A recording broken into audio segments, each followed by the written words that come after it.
Hello friends, you are most welcome on my YouTube channel, Koji Study and English Lessons for You, Learn English with Kaushik. There are two channels, so I request you all to subscribe my channel.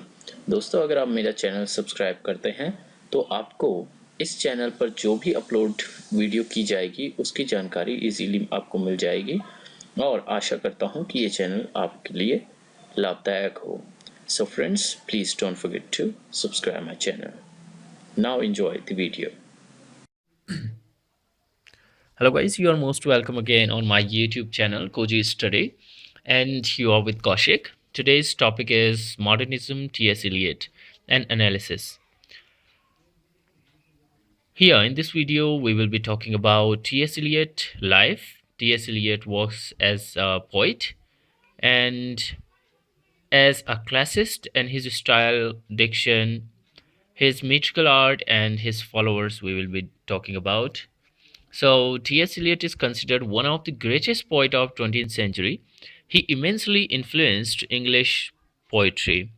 Born in America in 1888 and came to England in 1914. He became British citizen in 1927. He was influenced by French writers like Bergson, who was his contemporary.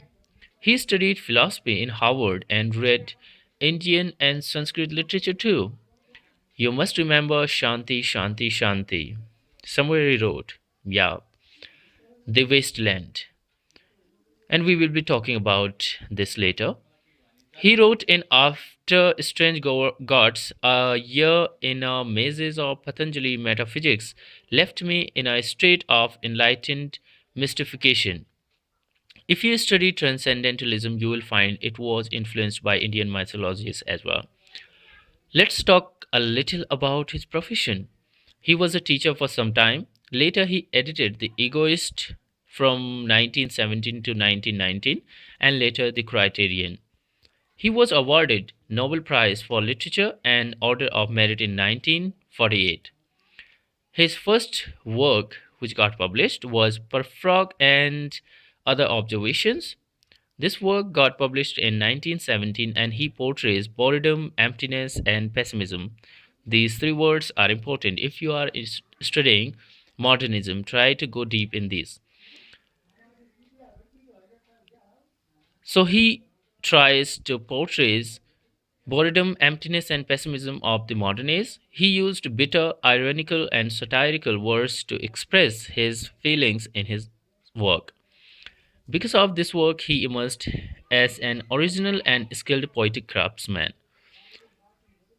He got published poems in 1920 and it was of the same mood. Now his magnum opus, The Wasteland, 1922.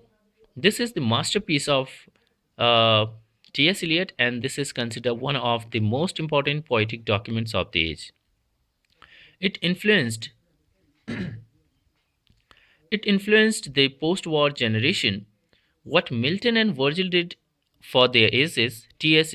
Eliot did for his age. What is important about the wasteland?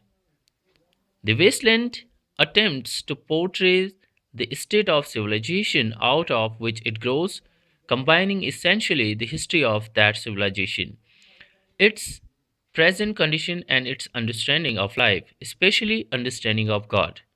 It was time after World War I. So the wasteland shows a desperate sense of the poet, is his lack of positive spiritual faith. It is not about showing the devastation of the war, but it is the post war description of European civilization and the emotional and spiritual sterility of modern man. Second work is The Hollow Man in 1925. Eliot shows a terrifying exposure of the meaninglessness of life without belief. Ash Wednesday, 1930. It marks a new phase in his own development and he finds hope in the discipline of Christian religion. Four Quarters, 1944. If you want to remember this one, 4 quarters, you can remember in this way. This work expresses intense zeal for religious truth, which leads finally to a new hope in the Christian ideas of rebirth and renewal. T.S. Eliot as a poet. T.S. Eliot is a classicist, which is in sharp contrast to Romanticism. Like W.B. Yeats, you can call him Romanticist as well, and he was humanist too. The main impulse behind his poetry is to give a new and perfect expression of truth and commonplace of man and his world. In The Wasteland and The Hollow Man, he describes the spiritual degeneration of modern man, diction and style.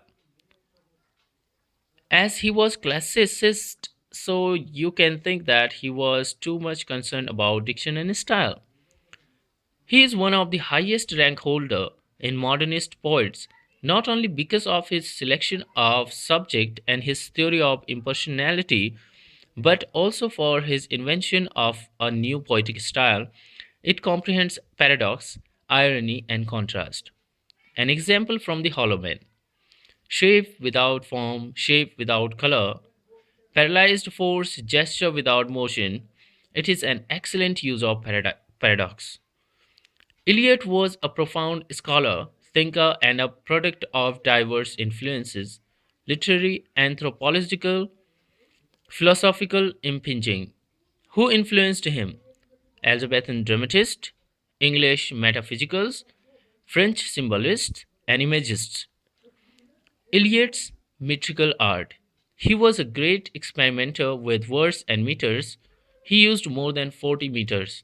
He forced new measures to express his complexity and intricacy of modern life. See the four quarters, the calm abstract statement. Time present and time past are both perhaps in time future, and time future contained in time past. If all time is eternally present, all time is unredeemable. His importance. He gave a new direction to poetry, as Dryden had done after the Restoration and Wordsworth at the end of the 18th century. His followers. Edith Sitwell's The Wooden Pegasus 1920 and bucolic comedies has impact of Eliot's style. She exposes the futility and artificiality of modern life, what T.S. Eliot did in his works. Robert Graves' famous poem Certain Mercies exposes the spiritlessness of modern man in terse and clear language. So, I hope this video will help you in your preparation.